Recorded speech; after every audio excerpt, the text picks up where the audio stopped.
Hello everyone. तो आज हम जानेंगे इसके बारे में। तो क्या आपको कुछ भूलने की प्रॉब्लम हो रही है? क्या आप चीज़ों को भूल जा रहे हैं? क्या आपको योजना बनाने, निर्णय लेने में भी तकलीफ़ आ रही है? क्या टाइम, जगह और लोगों को रह के लोगों को लेके आप थोड़े भ्रमित हो जाते हैं, यानी आप थोड़े कंफ्यूज हो जाते हैं कि टाइम और जगह कब किससे कहाँ मिले थे? ये सब चीज़ों को लेके थोड़ा भ्रम सा हो जाता है। कोई सामान रखा आपने, वो सामान रख के भूल गए, इस तरह की चीज़ें आपके साथ हो रही हैं क्या लगातार इस तरह से? और मूड जो है वो भी स्विंग हो रहा है, बार बार मूड स्विंग हो रहा है, यानी मतलब जो विचार हैं वो बहुत तेज़ी से परिवर्तित हो रहे हैं और मूड ठीक नहीं रहता, मतलब थोड़ा सा मूड भी गड़बड़ रहता है। बात करते करते जैसे बात कर रहे हैं, शब्द भूल गए, याद ही नहीं आ रहा कि कुछ बोलना था, वो वर्ड ही याद नहीं आ रहा। क्या इस तरह की समस्याओं से आप ग्रसित हैं? यानी आपको एक प्रकार से कह सकते हैं, क्या कोई थोड़ी सी चिंता, घबराहट, थोड़ा बहुत डिप्रेशन कह सकते हैं उसको, उस तरह का कुछ लग रहा है क्या? तो क्या आप जानना चाहते हैं कि ये सारी समस्याएं किस वजह से हो रही होंगी और क्या रीज़न हो सकता है इसके पीछे? तो आइए जानते हैं इस पर्टिकुलर वीडियो में कि ये सारे चीज़ों की, ये क्या चीज़ के सिम्टम। तो मैं हूं Sharad Mishra, holistic and metabolic health educator, lab diagnostic expert, lab franchise consultant, diet psychologist, believe in simplicity and on a mission to improve lives. तो आइए शुरू करते हैं और समझते हैं कि ये जो सारे जो मैंने सिम्टम आपसे अभी जस्ट डिस्कस किए, यानी क्या आपको योजना बनाने में तकलीफ़ हो रही है, निर्णय लेने में दिक्कत आ रही है, चिंता और फिक्र बहुत ज़्यादा रहती है, सामान और जगह को लेके, प्लेस को लेके आपको थोड़ा सा भूल जाते हैं और चीज़ें ठीक से याद नहीं रहती, मूड स्विंग हो रहे हैं लगातार, और साथ ही साथ इन सब के साथ में एक और चीज़ आपको हो रही है, वो है कि आपकी ब्लड शुगर भी बढ़ी हुई आ रही है लगातार। तो ये बेसिकली ये जो सारे सिम्टम हैं, ये सब सिम्टम जो हैं एक प्रकार के डिमेंशिया के सिम्टम हैं, यानी कह लीजिए एक मानसिक समस्या होती है, इसको डिमेंशिया बोलते हैं। इसमें मतलब कह सकते हैं हम कि मेंटल डिजेनरेशन टाइप की एक समस्या होती है, इसको कि मेंटल डिमेंशिया कहा जाता है। तो डिमेंशिया के एक लक्षण है, लेकिन ये जो लक्षण है डिमेंशिया के इस प्रकार के, फिर तो ये जो लक्षण है ये एक प्रकार की डायबिटीज़ है, ये एक प्रकार की, जिसको कि अभी अभी नया टर्म जो है वो दिया जा रहा है, इसको टाइप 3 डायबिटीज़ बोला जाता है, T3DM, टाइप 3 डायबिटीज़ मिलेटस इसको बोला जा रहा है। अभी ऑफिशियली इसको अनाउंस नहीं किया है मेडिकल कम्युनिटी ने, बट इस प्रकार का जो डिमेंशिया है, जिसमें कि जैसे कि मैंने जो आपको सिम्टम्स बताए, ये सारे टाइप 3 डायबिटीज़ के जो है वो लक्षण है, और इसको बहुत सारे स्कॉलर्स, रिसर्चर्स जो है वो टाइप 3 डायबिटीज़ के तौर पर इसको बोल रहे हैं लगातार।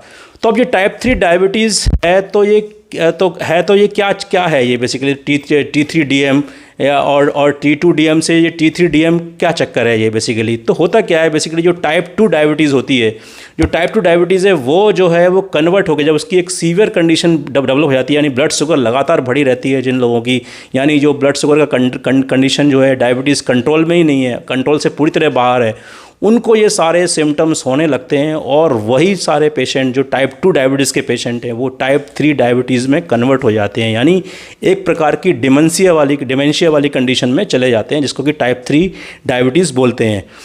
तो अब टाइप 3 डायबिटीज़ बेसिकली होता कैसे है? बेसिकली टाइप 3 डायबिटीज़, तो ये अगेन टाइप 3 डायबिटीज़ होने का जो सबसे बड़ा कारण है, जो टाइप 2 डायबिटीज़ होने का कारण है, वो है इंसुलिन रेजिस्टेंस। तो insulin resistance is one of the biggest reason for type 2 diabetes का, और टाइप 2 डायबिटीज़ ही प्रोग्रेसिव होकर आगे बढ़ते बढ़ते टाइप 3 डायबिटीज़ में पहुंचती है। और तो अब करें क्या? तो अब क्या ऑप्शन है इसके लिए? तो क्या किया जा सकता है इसके लिए? तो ऑप्शन जो है वो सबसे बेस्ट और नंबर 1 ऑप्शन इसमें है, जो है जो सॉल्यूशन जिसको जो हो सकता है वो हो सकता है कि आप इंसुलिन रेजिस्टेंस को किसी भी कंडीशन में रिड्यूस करें, इंसुलिन की सेंसिटिविटी बढ़ाएं और इंसुलिन रेजिस्टेंस जो है वो कम हो। तो इस समस्या से हम पार पा सकते हैं, इस समस्या को हम रिजॉल्व कर सकते हैं। तो इंसुलिन सेंसिटिविटी बढ़ानी है और इंसुलिन रेजिस्टेंस जो है वो कम होना है, ये बेसिकली पहली कंडीशन है अगर इसको रिजॉल्व करना है। दूसरा इसमें है कॉर्टिसोल, एक हार्मोन होता है, इसको कि स्ट्रेस हार्मोन बोला जाता है, ये बहुत इंपॉर्टेंट रोल प्ले करता है यहाँ पर, और इसके लेवल को भी हमें मैनेज करना है, कॉर्टिसोल के लेवल को मैनेज करना है, यानी रिड्यूस करना है, जो कि आमतौर पर एक हायर लेवल उसने स्टैंडर्ड सेट कर लिया है अपना, एक लेवल जो है उसने अपना एक हायर साइड में सेट करा हुआ है कॉर्टिसोल हार्मोन ने। उसको जब आप रिड्यूस करते हैं तो ये कंडीशंस को से आप इसको मैनेज करने में आसानी होती है, ये कंडीशन ईजिली मैनेज हो जाती है। फिर इसके अलावा हम इसमें ब्रीदिंग टेक्निक्स यूज़ कर सकते हैं, और उसके अलावा योगा यूज़ कर सकते हैं। योगा बेसिकली क्या होता है, माइंड प्लस बॉडी का जो योग है, यानी जो प्लस करना है, एडिशन है, दैट इज़ योगा। तो यहाँ ब्रीदिंग टेक्निक यूज़ करनी है इनिशियली। ब्रीदिंग टेक्निक में सबसे आसान टेक्निक है जिसमें कि आपको सिंपल अपनी जो सांस लेने की जो विधि है थोड़ी सी परिवर्तित करनी है। अगर अभी आप सांस लेते हैं, जब आप 2 सेकंड आप सांस छोड़ते हैं और 2 सेकंड 1 सेकंड के लिए सांस लेते हैं, यानी आप सांस लिया और छोड़ दिया, इस तरह की टेक्निक आप अपना रहे हैं आज की तारीख में। मतलब जो आपकी आम दिनचर्या है, इसमें थोड़ा सा परिवर्तन करना है आपको। जब सांस इन ब्रीथ लेनी है तो इन ब्रीथ में थोड़ा सा समय बढ़ाना है आपको। 5 से 6 सेकंड का इन ब्रीथ करना है, मतलब अंदर सांस लेनी है, और 8 से 10 सेकंड कोशिश करना है सांस को धीमे से छोड़ना है, यानी आउट ब्रीथ करना है। ये जो टेक्निक है, इस दौरान आपके कंधे जो है वो नॉर्मल कंडीशन में होने चाहिए। आप और कोई भी फोर्सफुल इसमें इनहेलेशन नहीं करना है, यानी बहुत तेज़ जोर नहीं लगाना है, ना तो आपको अनुलोम विलोम करना है, ना कपालभाति करना है, ना ऐसा कुछ भी नहीं करना है। सिंपल सांस लेनी है बहुत ही आराम से, बहुत ही रिलैक्स तकनीक से, और कहीं पे कभी भी कर सकते हैं। इस तरह की चीज़ें आप 5-5 मिनट अगर दिन भर में करते हैं 2 या 3 बार, तो इसमें काफ़ी रिलीफ मिलती है। उससे कॉर्टिसोल हार्मोन को नॉर्मल कंडीशन करने में बहुत आसान होता है इस कंडीशन से।